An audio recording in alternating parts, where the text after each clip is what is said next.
तो काफ़ी मज़ा आ रहा है आप लोगों के साथ, क्योंकि काफ़ी बहुत अच्छा साथ दे रहे हैं आप लोग। इस बार जो हम क्विज़ देखने वाले हैं वो है 21 जुलाई।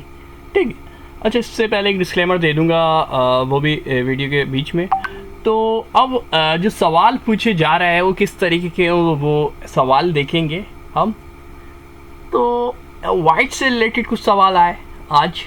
तो वो कौन से थे? एग्जैक्ट क्वेश्चन नहीं थे लेकिन सिमिलर थे, सिमिलर लाइक क्वेश्चन थे। और तो हम देखेंगे कि सेम क्वेश्चन और सिमिलर क्वेश्चन में क्या फ़र्क है, और ख़ास तौर पे इससे हमें क्या फ़ायदा होगा। एक और रिपीटिशन की बात से करें, अगर ये सवाल रिपीट हो रहे तो सवाल रिपीट नहीं हो रहे, लेकिन सिमिलर और सेम की जो बात है वो काफ़ी इंपॉर्टेंट होने वाली है। वो इसके बीच की वीडियो के बीच में बात करेंगे किस तरीके से आपको फ़ायदा कर देंगे ये सवाल जो कि एग्ज़ाम में आ रहे हैं। अगर आप इसको एक बार देख ले तो आप अपने एग्ज़ाम को एस कर सकते हैं, अच्छे नंबर ले सकते हैं, सिर्फ पास नहीं कर सकते।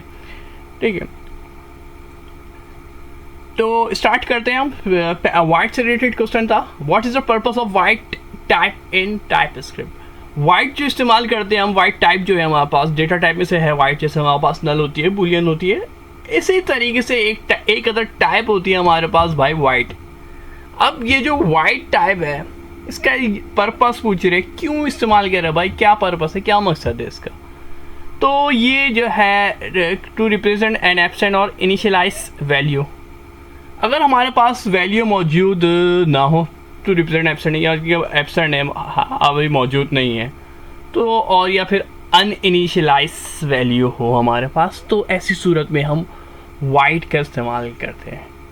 ठीक है, कि वैल्यू अभी एब्सेंट है हमारे पास। ठीक है, इसी तरीके से विच of the following is valid use for white type, कौन सा इसमें से वैलिड है वाइट टाइप के लिए। ठीक है, तो ये क्वेश्चन जो है एक स्लॉट में आया था एज इट इज। ठीक है, हो सकता है आपके पास सेम तो नहीं आए, लेट एक्स कॉलन की जगह बी कॉलन कर दिया जाए। मैंने बोला था सेम और सिमिलर का हम फ़र्क देखेंगे। ठीक है, सेम क्वेश्चन तो नहीं आ रहे, लेकिन क्या होता है, अगर आप वो क्वेश्चन देख ले तो सिमिलरिटी आ जाती है, उससे सिमिलरिटी होती है, उससे मिलता जुलता आ जाता है। सिंटेक्स तो आपको सबको पता है भाई, वही रहने वाला है, सिंटेक्स चेंज नहीं होता कोडिंग का, लेकिन अंदर के वेरिएबल का नाम चेंज तो कर सकते हैं ना भाई। तो वेरिएबल का नाम चेंज हो सकता है, जैसे कि लेट करके वेरिएबल का नाम दूसरा कर दिया जाए और पूछा जाए वाइट इज अनडिफाइंड, और ऑप्शन जो है चेंज कर दिया जाए। इससे ज़्यादा चेंज क्या होगा, तो अगर आप ये MCQs करते तो आपको बहुत फ़ायदा होने वाला है। तो इससे आपकी प्रैक्टिस अच्छी हो जाएगी और कॉन्सेप्ट भी क्लियर हो जाएंगे। इस बार सिर्फ MCQs नहीं दे रहे, क्योंकि 3 पार्ट मैं अपलोड कर चुका हूँ यूट्यूब पे, आप देख सकते हैं। तो ये थे पार्ट 1, कल ही अपलोड किए तीनों पार्ट मैंने, आप देख सकते हैं जिन्होंने ये पार्ट नहीं देखे, यानी कि 20 जुलाई के क्वेश्चन एक फर्स्ट पार्ट था। ठीक है, I think this one first part था ये वाला, तो और ये सेकंड पार्ट था, और ये थर्ड पार्ट था जो MCQs थे। ठीक है, ज़्यादातर आपने देखा था सिंटेक्स आए थे। जिन लोगों ने 3 वीडियो नहीं देखी तो बराए मेहरबानी ये वीडियो भी देख ले, ताकि आपका कॉन्सेप्ट क्लियर हो जाए। इसमें से एक वीडियो डाली थी जिसमें सिर्फ मैंने MCQ शो करवाए थे, तो काफ़ी स्टूडेंट ने एतराज़ किया था वीडियो देखने का फ़ायदा नहीं है अगर आप MCQ सिर्फ शो कराएंगे, तो इसको समझाए भी। तो इसी वजह से मैं सिर्फ MCQ शो नहीं करवा रहा, इसको समझा भी रहा हूँ। अच्छा, ये MCQs कहाँ पे मिलेंगे आपको, तो आपको जाना है गूगल के ऊपर, और गूगल के ऊपर आपको लिख देना है codewithspeed.com।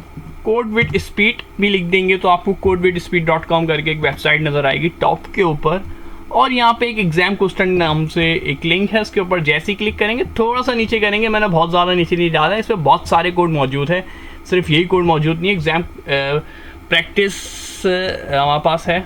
ठीक है, यहाँ पे डाला है, बस थोड़ा सा नीचे करके ये सारे वाइट MCQs और बहुत बाकी सारे MCQs भी आ जाएंगे। जो पुराने स्टूडेंट हैं वो जानते हैं इस पे हम क्या क्या डालते हैं, बहुत सारी कोडिंग डालते हैं इस वाले पेज की लिंक के ऊपर।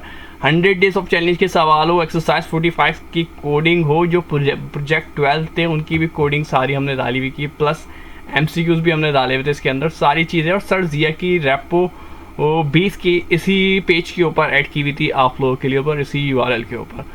तो स्टार्ट से हम चल रहे हैं, और यूट्यूब पे हमारा कुछ 2-3 चैनल ने 100 डेज ऑफ चैलेंज करवाया था, तो उसमें से एक हमारा नॉलेज एंड लर्निंग का चैनल था, जिसमें हमारी कम्युनिटी ने काफ़ी अच्छे रिस्पांस आया था 100 डेज ऑफ चैलेंज, वरना हर कोई नहीं करवाता 100 डेज ऑफ चैलेंज, काफ़ी मुश्किल था, एडवांस लेवल कोडिंग थी। एक्सरसाइज 45 तो सबने किया, 100 डेज ऑफ चैलेंज हर कोई नहीं करवा पाया। तो इसी तरीके से अब आ जाते हैं मेन MCQs के ऊपर भाई। तो वाइट के लिए समझ लीजिए कौन सी टाइप सही होगी, आप लोग समझ गए, अनडिफाइंड। ठीक है, क्या होगी? अनडिफाइंड जो है सही होगी। अभी अनडिफाइंड क्यों सही होगी, इसका नेक्स्ट MCQs में आपको इसका आंसर भी मिल जाएगा। ठीक है, तो ये सिंटैक्स है किसका, वाइट का, कि आप एक लेट्स या कौन से वेरिएबल बनाया हमने और उसका नाम रख दिया ABCD, जो भी XYZ जो भी नाम है, नेम जो भी है, और उसको डेटा टाइप असाइन कर दी वाइट और अनडिफाइंड बोल दिया इक्वल टू अनडिफाइंड। तो देखने में तो ये डेटा टाइप अनडिफाइंड है, तो ये लिंक है वाइट और अनडिफाइंड का, ये यूज़ किए जाते हैं। ठीक है, तो ये था कि किस तरीके से हम हमारे पास यूज़ कर सकते हैं valid use of white. What is the difference between white and undefined? ठीक है, मैंने बोला था इन दोनों में क्या है, रिलेशन है, क्या रिलेशन है, तो इनका फ़र्क पूछ रहे क्यों। इसका हमारे पास क्या है, वाइट जो है हमारे पास टाइप है, while undefined is a value है। वाइट जो है ना एक टाइप है। अब आप पूछेंगे ये टाइप क्या होता है, तो टाइप यार आप जब स्टार्टिंग की कोडिंग की थी तो याद होगा स्ट्रिंग, नंबर, बूलियन, ये क्या थी, सारी डेटा टाइप थी। तो वाइट भी इन्हीं की बरादरी से ताल्लुक़ रखता है। और फिर अनडिफाइंड जो है एक वैल्यू, जैसे वैल्यू हम दे रहे होते हैं टाइप कोडिंग के अंदर, तो ये अनडिफाइंड जो है वैल्यू है जब हम असाइन ऑपरेटर लगा के वैल्यू दे रहे होते हैं, ये अनडिफाइंड वैल्यू है। बिल्कुल सिंपल और आसान सा डिफरेंस पूछा गया था। Can a function with a white return type return a value? ठीक है, क्या फंक्शन जो है वाइट रिटर्न टाइप करा सकता है, type return a value? Yes, but only undefined. क्या सिर्फ करवा सकता है, लेकिन किस सूरत में, अनडिफाइंड सूरत में। इसी तरीके से what is the effect of assigning a value to a variable with a void type? क्या होता है हमारे पास जब हम क्या इफेक्ट हो रहा होता है जब असाइन कर रहे होते हैं वेरिएबल को वाइट टाइप? मतलब कि हमने एक वेरिएबल बनाया और वेरिएबल बना के उसको टाइप असाइन कर दी वाइट की, तो उससे क्या होगा, तो इससे होता है टाइप एरर। इस टाइप एरर जो हमारे पास थ्रो करेगा कि हमने वैल्यू जो है असाइन कर दी टाइप। इसी तरीके से what does the void keyword indicate when use as function return type? अच्छा, फंक्शन रिटर्न टाइप जो है मेरे ख्याल से 2 स्लॉट में आया शायद इसी तरीके का MCQs, और इससे नीचे वाला शायद 2 उसमें आया है। तो what does the void keyword indicate when use as function return type? The function return no value और अनडिफाइंड, कोई वैल्यू नहीं होगी। ठीक है, तो ये पूछ रहे जब हम फंक्शन बनाते हैं भाई, तो फंक्शन के अंदर आप वाइट का इस्तेमाल जब रिटर्न टाइप कर रहे हो तो उसका पर्पस क्या है? तो हम बता रहे होते हैं कि भाई कोई रिटर्न वैल्यू नहीं देना चाह रहे, हम रिटर्न वैल्यू कोई नहीं देना चाह रहे।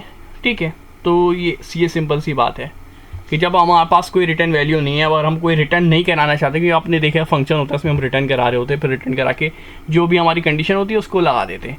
लेकिन ऐसी सूरत आ जाए कि हर दफ़ा हम रिटर्न नहीं कराना पसंद करते, तो ऐसी सूरत में डेटा टाइप हम यूज़ करते हैं वाइट की, वाइट। ठीक है, इसी तरीके से ये MCQs जो है TIAIC में भी आया था, तो मैंने बोला था सेम और सिमिलर का कॉन्सेप्ट है कि एज इट इज़ उठ के तो नहीं आने वाला, उसमें थोड़ी बहुत चेंजेस होगी, सिंटैक्स तो वो ही रहेगा, थोड़ा सा अंदर के नाम चेंज कर देंगे, वो चेंज कर देंगे। तो इसी तरीके से ये एक MCQs काफ़ी इंपॉर्टेंट MCQs, फंक्शन फू colon white return hello console.log hello return 5 return time. तो पूछ रहे हैं इसमें से कौन सा जो है वाइट रिटर्न टाइप है, वाइट रिटर्न टाइप कौन सी है इसके अंदर। कभी कभार हम फंस जाते हैं तो फिर MCQs को थोड़ा सा उल्टे तरीके से भी देखते हैं। तो अब ये उल्टा तरीका क्या होता है, तो आपको अगर एक बात याद है, वाइट के अंदर जो है हम रिटर्न का कीवर्ड नहीं लिखते, वाइट के अंदर रिटर्न का कीवर्ड नहीं लिखते, वाइट के सिंटैक्स के अंदर जो है रिटर्न की नहीं आएगा, क्योंकि हमारे पास तो रिटर्न टाइप है, तो रिटर्न कीवर्ड यूज़ नहीं कर रहे। तो इसमें पता है A में भी रिटर्न यूज़ कर दिया, C में भी यूज़ कर दिया और D में भी यूज़ कर दिया, तो बचा बी ऑप्शन ही करेक्ट होगा।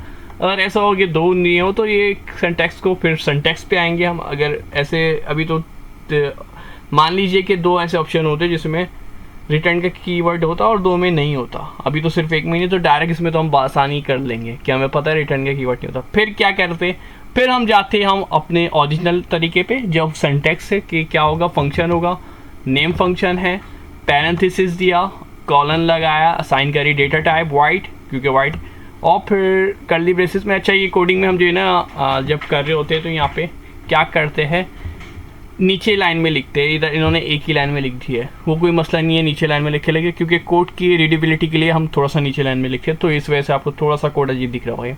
और फिर console.log हेलो कर दिया। इसी तरीके से नेक्स्ट जो है MCQs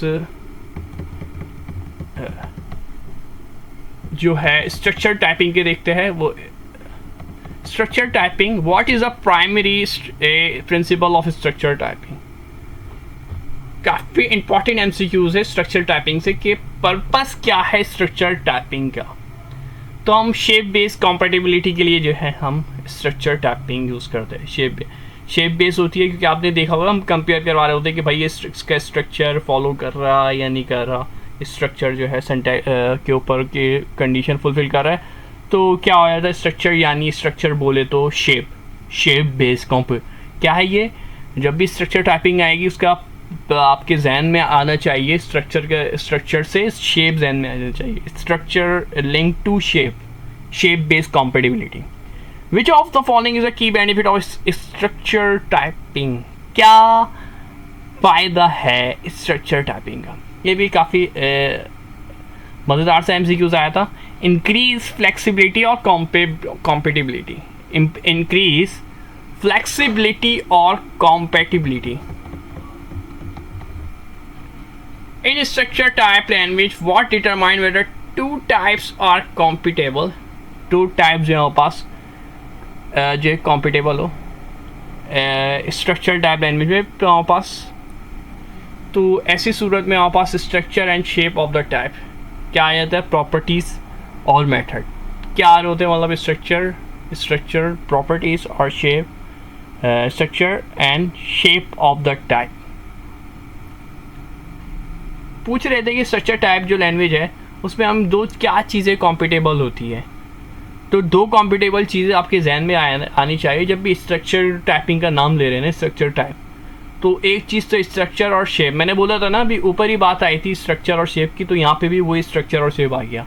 स्ट्रक्चर टाइपिंग आते ही ना, स्ट्रक्चर टाइपिंग का जब लफ्ज़ आया ना तो आपके जहन में ऑटोमेटिकली घूमना चाहिए स्ट्रक्चर एंड शेप। और किसकी बात हो रही है, टाइप्स की। किसकी, हम टाइप्स की बात कर रहे हैं, यानी वही डेटा टाइप्स हम पढ़ चुके हैं। यूज़ ऑफ एरे, अच्छा एरे के भी सवाल आ रहे हैं और बहुत आसान आ रहे हैं, बहुत मज़ा आ रहा है जिनके पास ये एरे के सवाल आ जाते हैं। शिफ्ट अनशिफ्ट और पॉप पुश का अगर पूछ लिया जाए तो उनके तो मज़े ही आ जाते हैं। तो ये MCQs तो उनका बिल्कुल ठीक हो जाता है उनके, मतलब समझ ले एक तरीके से नंबर उनके इंक्रीज़ हो जाते हैं। पूछ लिया जाता है कभी what does shift method to do an array. Shift method क्या करता है भाई, हमने ये चार सारे पढ़े थे, शिफ्ट पढ़ा था जब हम एरे पढ़ रहे थे, शिफ्ट अनशिफ्ट पॉप पुश। ये मेथड तो आपको पता ही होगा कि भाई शिफ्ट क्या करता है, रिमूव करेगा first element and return it, ठीक है। अनशिफ्ट क्या करेगा, वो अनशिफ्ट भी हमारे पास क्या करेगा, अनशिफ्ट ऐड करेगा फर्स्ट एलिमेंट में, ठीक है। फर्स्ट में करवाना तो शिफ्ट है, फर्स्ट की जब बात आती है शिफ्ट तो शिफ्ट एंड शिफ्ट आ जाता है। फिर जहन में रखना पड़ता है रिमूव और ऐड। तो हमने यू से याद किया था, यू वाला जो होगा वो ऐड होगा। तो यू जो है अनशिफ्ट में आ रहा था, तो यू अनशिफ्ट में ऐड कराने के लिए अनशिफ्ट है, ठीक। तो इसी तरीके से चारों आप लोग देख लीजिएगा, इसके बहुत आसान से है। फिर अनशिफ्ट का तो हमने बात कर लिया, अनशिफ्ट का क्या है इसके आप लोगों के लिए लिख भी दिया है एक बार, ताकि आप लोग इसको रीड कर ले। जो भी कॉन्सेप्ट आपका क्लियर नहीं है उस कॉन्सेप्ट को अच्छे से क्लियर कर ले। Different between local and global variable, ये भी काफ़ी इंपॉर्टेंट टॉपिक था, आपको पहले ही बता दिया था जब हम पढ़ रहे थे कि मैं बोलता बहुत इंपॉर्टेंट टॉपिक है, बस है छोटा सा लेकिन कोडिंग में वर्क करता है। तो इससे रिलेटेड MCQs भी आया और क्या आया वो भी देख लेते, किस टाइप का आया, एक similar like what is the scope of a local variable? Local variable का हमारे पास जो लोकल वेरिएबल होता है उसका स्कोप क्या है? स्पेसिफिक फंक्शन और एक खास किस्म का फंक्शन हो या फिर ब्लॉक हो, या हमारे पास लोकल वेरिएबल है। What is the purpose of declaring a variable as global? अब ग्लोबल का क्या है?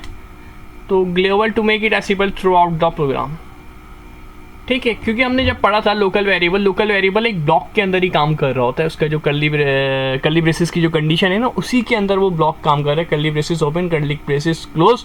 आप इसके अंदर इसको एसेस कर सकते हैं। इससे बाहर जैसे निकलते हैं ना, तो वो हमें एसेस नहीं कर रहा होता, हम उसको पकड़ नहीं पा रहे होते, ठीक है। ये लोकल है। और ग्लोबल ऐसा है कि भाई उसको नीचे से पकड़ना चाहो या तो ऊपर किसी भी लाइन ऑफ कोड से आप कैच करना चाह रहे हैं, तो कहीं से भी वो बआसानी आप जो है उसको अपने कोड में जो है कुछ भी कोडिंग करके उसको यूज़ कर सकते हो, क्योंकि वो ग्लोबल वेरिएबल है, उसको आप कहीं पे भी पकड़ सकते हो। तो इसका था to make it accessible throughout the program, यानी आपका जो पूरा प्रोग्राम में उसमें ये एसेसिबल होता है, एसेस कर सकते हैं, ठीक है। बाकी लोकल का आप समझ गए कि सिर्फ एक ब्लॉक ऑफ कोड के अंदर ही वो एक स्पेसिफिक फंक्शन या ख़ास किस्म का जो फंक्शन बना है या तो ख़ास किस्म का जो ब्लॉक है उसी के अंदर होगा। इसके बाहर आप अगर उसको एसेस करना चाहेंगे तो वो एसेस नहीं होगा, एरर डिक्लेयर करेगा, ठीक है। तो अगर इस तरीके का एमसीक्यूज़ भी आ जाए एरर डिक्लेयर, तो वो आपको समझ में आ गया होगा कि आउट ऑफ ब्लॉक जो है एसेस नहीं कर सकते लोकल को, और ग्लोबल को आप पूरे प्रोग्राम में कर सकते हैं। बिल्कुल अच्छे से डीपली समझा दिया ये पूरा प्रोग्राम लोकल और ग्लोबल का। What happen when a local variable and a global variable have same name? क्या होगा अगर लोकल और ग्लोबल दोनों के सेम नेम हो? तो लोकल वेरिएबल हाइड्स कर देगा ग्लोबल वेरिएबल को, ठीक है। ये भी आप याद रखिएगा, सेम नेम हो तो लोकल वेरिएबल प्रीफर किया जा रहा है ग्लोबल वेरिएबल के ऊपर। When should you use a global variable? हम कब यूज़ करते हैं ग्लोबल वेरिएबल को? तो हम ग्लोबल वेरिएबल को यूज़ कर रहे होते हैं थ्रू आउट। हम कहाँ यूज़ करते हैं, हमें पूछ रहे कहाँ यूज़ करना चाहिए हमें global variable. When the variable is use throughout the program, हमें पता है पूरे प्रोग्राम में यूज़ कर सकते हैं। ऐसा नहीं है कि किसी खास जगह पे यूज़ करेंगे, कि आप फंक्शन के अंदर यूज़ कर सकते हैं, लूप में यूज़ कर सकते हैं, या वेरिएबल बना के यूज़ कर सकते हैं, या कोई कंडीशन होगी। ग्लोबल वेरिएबल के ऐसा हिसाब नहीं है, कोई ऐसा ही नहीं स्पेसिफिक यूज़ केस नहीं है। आप सब जगह पे कोई भी चीज़ हो उसके अंदर आप ग्लोबल वेरिएबल को इस्तेमाल कर सकते हैं। तो ट्राई एंड कैच से भी सवाल आ रहा है, ट्राई एंड कैच, ठीक है। ट्राई एंड कैच क्या है? हमारे पास एक एरर मेथड होता है। क्या पर्पस होता है हमारे पास ट्राई एंड कैच स्टेटमेंट का? To enclose code that might throw an exception, ठीक है। ये हमारे पास जो भी हमारे पास इन कोड होता है उसके एक्सेप्शन के लिए यूज़ किया जा रहा होता है। तो what happen when exception is throw in the try block? अगर ट्राई ब्लॉक में एक्सेप्शन हो तो क्या होगा? कैच ब्लॉक इज एग्जीक्यूट, तो क्या हो जाएगा?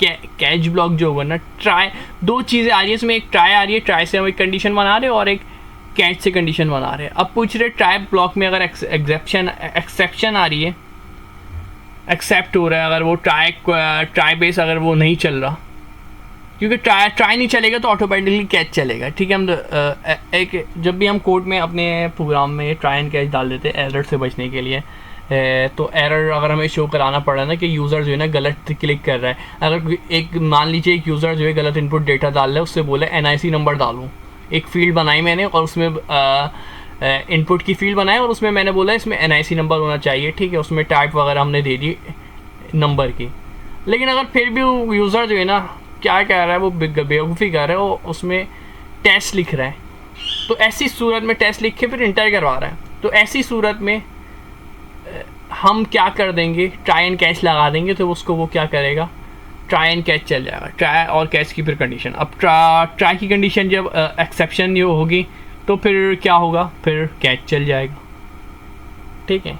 तो पहले ट्राई आएगा फिर catch. What is the purpose finally block in try catch statement? To execute regardless of whether an exception is was throw.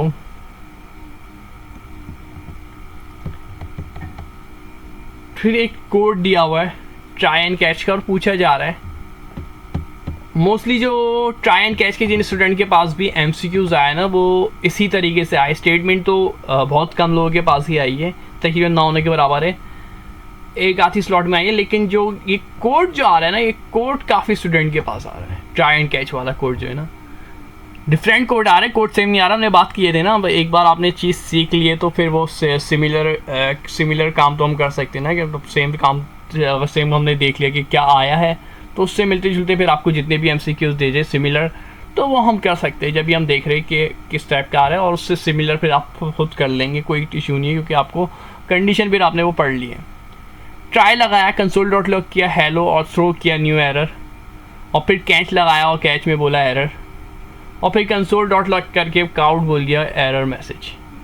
तो ऐसी सूरत में सबसे पहले हेलो चलेगा, ये ट्राई वाला हेलो चलेगा जब भी आपको ये हेलो दिख रहा है, और फिर ये वाला जो कंसोल डॉट लॉग वाला है क्या चलेगा, काउट कॉलन, और फिर जो है एरर डॉट मैसेज किया हुआ है। इन्होंने क्या किया हुआ है, प्लस कॉन्कैटिनेशन, तो आप जानते हैं ये प्लस की हुई है, यानी कॉन्कैटिनेशन की कंडीशन लगाई हुई है, और एरर डॉट मैसेज किया हुआ है। एरर डॉट मैसेज यानी कि अब वो जाएगा, एरर कहाँ है उसको मिलेगा, तो एरर उसको यहाँ पे मिला एरर, और एरर डॉट मैसेज क्या है, एरर अकर। मैसेज क्या लिखा हुआ हमने, मैसेज हमने ये लिखा हुआ एरर अकर, तो वो फिर एरर अकर दे देगा। इस तरीके से इसका सिंटैक्स जो इसका कोड वर्क करेगा। तो इतने सारे MCQs देख लिए, लेकिन अभी तक कुछ स्टूडेंट बगैर सब्सक्राइब किए देख रहे, तो उनसे रिक्वेस्ट है भाई सब्सक्राइब कर दो। जब Nest.js होगी तो Nest.js भी हम लोग साथ कोडिंग करेंगे, उसकी भी उसमें की चीज़ें हम समझेंगे सेकंड क्वार्टर के अंदर, जब ओप्स आप लोगों का कंप्लीट हो जाएगा। उसके बाद Nest.js स्टार्ट की जाएगी, ठीक है, और उसके बाद फिर पाइथन, और फिर और भी मज़ीद क्वार्टर में आपके साथ रहेंगे इंशाल्लाह।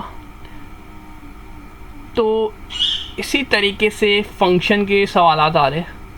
फंक्शन की जो नॉर्मली सवाल आए ना बहुत से अलग अलग स्लॉटों में, वो क्या आया और किस तरीके से आया उसको समझ लीजिए। फंक्शन के सिंटैक्स आए, तो फंक्शन के सिंटैक्स आप सर्च करें, या तो मैं आपको प्रोवाइड कर दूंगा व्हाट्सएप ग्रुप पे।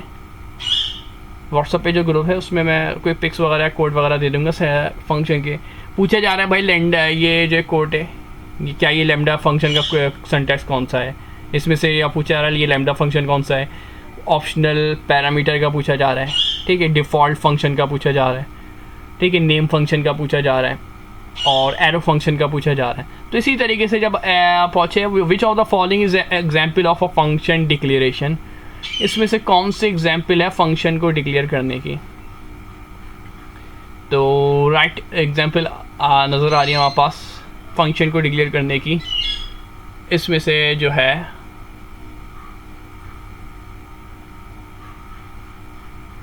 इसमें से फंक्शन को डिक्लेयर करने की फर्स्ट वन भी मेरे ख्याल से सही है।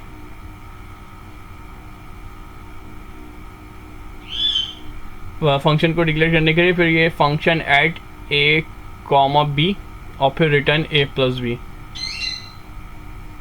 ये फर्स्ट एरो फंक्शन बना है। और डिक्लेयर कराने का बोल रहे तो फिर इस केस में हमने क्या किया हुआ है, नेम फंक्शन का जो सिंटैक्स होता है सबसे पहले फंक्शन कीवर्ड आता है और उसके बाद हम लगाते हैं ऐड का मतलब होता है जो भी हमारा नाम है, क्योंकि नेम फंक्शन होता है, ये नेम फंक्शन कहलाता है, ये डेफिनेशन फंक्शन कहलाता है। फिर इसके बाद हमारे पास पैरामीटर आ जाते हैं जिसको हम पैरेंथेसिस के अंदर देखते हैं। तो एक या दो, ये एम्प्टी भी हो सकता है, ये हमारे हाथ में होता है, एक मोर देन वन भी होते हैं। और फिर उसके बाद हम फौरन ही क्या देते, कर्ली ब्रेसेस, और उसके अंदर हम अपनी रिटर्न टाइप दे देते हैं, रिटर्न a + b जो भी हमारे पास कंडीशन है। अच्छा, इसमें आई थिंक एक मिस्टेक की है मैंने, इसको क्या कर दिया, विच of the following is an example of simple function declaration कर दिएगा, सिंपल फंक्शन या नेम फंक्शन कर दिएगा, ठीक है। इसको मैं वैसे यहाँ से भी कर सकता हूँ, नेम फंक्शन। चलिए टाइम लग जाएगा मुझे, कोड में जाऊँगा फिर इसको सर्च करूँगा फिर देखूँगा, तो अभी आप वीडियो की लेंथ बढ़ जाएगी। विच of the following is example of array function. Array का फंक्शन का सिंटैक्स देख ले।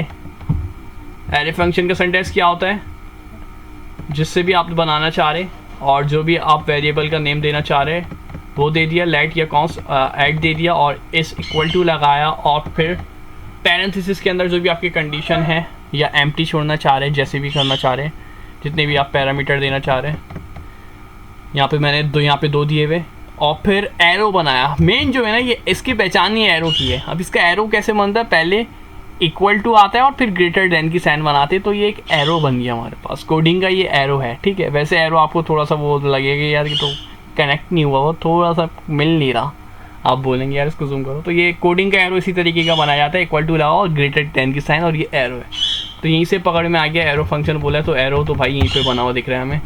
तो ये एरो फंक्शन का ये जो हमारे पास एग्जाम्पल, और फिर आगे हमने जो भी दे देता है a प्लस बी, जो भी हमारे पास कंडीशन थी। तीसरा एग्जाम्पल है which of the following is the function expression. Function expression कौन सी है, तो पहला देखिए ये भी फंक्शन एक्सप्रेशन है, function add a b return a b, ठीक है। यहाँ पास नेम फंक्शन हो गया, यहाँ पास जो है इसी तरीके से एक और फंक्शन हो गया, यहाँ पास ये कौन सा फंक्शन हो गया, एरो फंक्शन हो गया, और ये आई थिंक लैम्डा फंक्शन है या कौन सा फंक्शन है, इसका कमेंट में ज़रूर जवाब दीजिएगा कि कौन सी एग्जाम्पल है। तो सारी यहाँ पास क्या है, एक्सप्रेशन जो है काफ़ी फॉर्म में हो सकते हैं, function expression. Which of the following is immediately invoke function, invoke function expression. ये थोड़ा सा एडवांस क्वेश्चन है। इन्वोक फंक्शन हमारे पास कौन सा है, तो इन्वोकिंग की हुई आप देख सकते हैं। सबसे पहले हमने फंक्शन लिया, फिर ए बी सी, और फिर रिटर्न टाइप जो भी a प्लस बी, और फिर वहाँ पास जो है कर्ली ब्रेसेस क्लोज हो रहे हैं, और फिर जो फंक्शन के जो हमने ओपन हुआ था पैरेंथेसिस, उसी के साथ जो भी आपने रिटर्न की जो आपके पास जो वैल्यू थी ना, वो 2 वैल्यू आप दे देंगे पैरेंथेसिस के अंदर। मॉड्यूल से सवाल आ रहे हैं यार, मॉड्यूल्स का क्या करें, मॉड्यूल्स से सवाल आ रहे हैं। मॉड्यूल से पूछे जा रहा है भाई किस तरीके से एक्सपोर्ट करोगे, किस तरीके से इंपोर्ट करोगे, डिफ़ॉल्ट एक्सपोर्ट क्या है, डिफ़ॉल्ट इंपोर्ट क्या है। मॉड्यूल से जो ज़्यादातर सवाल आए ना यार, उसी पे ही आ जाते हैं डायरेक्ट। ज़्यादातर यार कोड दिया हुआ है और पूछा हुआ जा रहा है कि ये इंपोर्ट या डिफ़ॉल्ट मॉड्यूल, डिफ़ॉल्ट मॉड्यूल मुझे इंपोर्ट करना है। बोले भाई how do you import default module, default module को किस तरीके से, क्योंकि हमने देखा था डिफ़ॉल्ट मॉड्यूल और आई थिंक एक और था नेम मॉड्यूल जिसमें नेम आ रहा था। डिफ़ॉल्ट मॉड्यूल को भाई किस तरीके से करोगे, तो डिफ़ॉल्ट के लिए हम क्या यूज़ करेंगे, इंपोर्ट मॉड्यूल नेम, इंपोर्ट लिखा, इंपोर्ट का कीवर्ड आया, उसके बाद मॉड्यूल नेम। मॉड्यूल नेम से मुराद ये नहीं है दफ़ा मॉड्यूल नेम लेगा, लेकिन इस दफ़ा कंडीशन में नेम है, यानी जो भी आपने नाम जो भी उसके वो पास है फ्रॉम मॉड्यूल पार्ट। अब कहाँ से कह रहे हैं, जो भी हमारे पास उसका पार्ट है। How do you import name module, name module को किस तरीके से करेंगे, नेम मॉड्यूल है तो उसको उसका नेम से करेंगे। तो इम्पोर्ट कर्ली ब्रेसिस के अंदर ये किया जाता है, कर्ली ब्रेसिस, और फिर जो उसका नेम आ गया फ्रॉम मॉड्यूल पार्ट।